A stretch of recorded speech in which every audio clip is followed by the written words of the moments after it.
Right, the Afghan Resettlement Scheme implemented after the Afghan War. How's that going then? Well, as you may remember, the war ended back in 2021 after 20 years when functionally the West just pulled out and allowed the Taliban to come back in and take over the country. You might remember those desperate scenes of people falling off planes in their desperation to escape, parents passing their children to soldiers and begging them to take them away.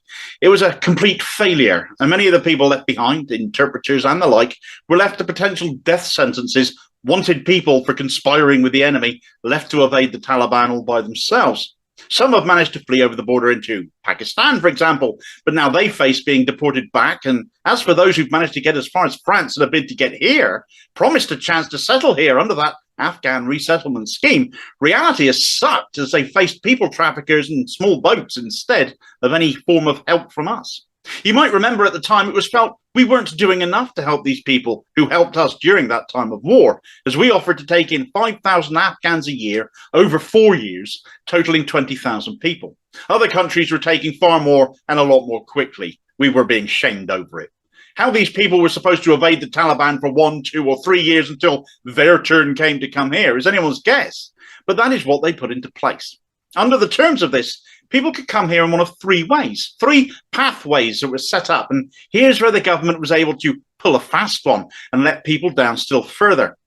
Pathway one was basically leave to remain for people who had already come to the UK. So we didn't have to lift a finger to accommodate these people, but they were already here. A cheat for the government already not doing very much. Pathway two was to accept people referred to this country by the United Nations High Commissioner for Refugees, so people in refugee camps could apply and be settled here with UN help. Pathway three was specifically for those people who worked for or were affiliated with the British government, so embassy staff, British council teachers, the interpreters, the guides, all those people who had risked their own lives aiding us in British efforts, those people who you'd think most earned, most deserve a place here amongst us in safety. Well, it's now 12 months since the Afghan resettlement scheme began, and we should have, therefore, 5,000 Afghans here and be starting on the next 5,000, shouldn't we? They were the terms of the agreement, so how are things looking?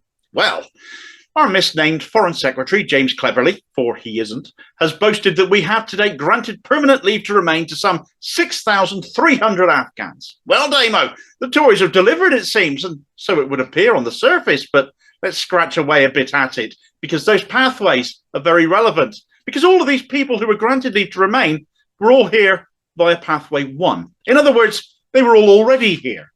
Surely that can't be right. There are two other pathways people could have come here. And yeah, there are.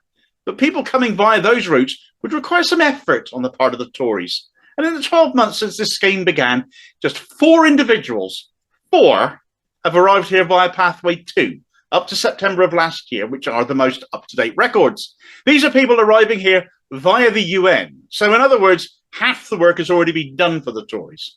So what of pathway 3? How many of our former allies have we actually rescued, Damo? None. Not one Afghan refugee coming from a position of having worked for British forces has been rescued by our government and settled here.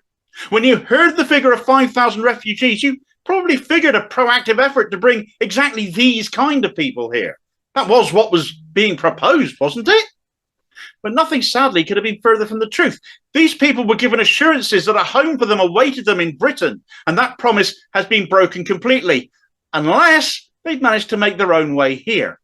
Puts a new perspective on those people arriving here in boats, doesn't it? Because all of the Afghani ones had to make their own way here to be settled here, risked their lives entering the country by small boat, because no legal route is open to them, and the Tories and the Nigel Farage Gaminati types can point and jeer with one hand about the small boat crossings, can try and stop them in France, but with the other they will then claim they've rescued them and were meeting the terms of the Afghan resettlement scheme when they let them stay once they'd made their asylum application. Contrast it with the open arms we've given to Ukrainians, the money sent to them to help. I wonder what it is about the average Ukrainian that appeals more to Tories than the average Afghani. Can you put your finger on it? We made a mess in Afghanistan. We left a mess behind, and we're now being conned by the Tories that they're doing anything to help. But in actual fact, the people who stood with us out there have been functionally completely abandoned.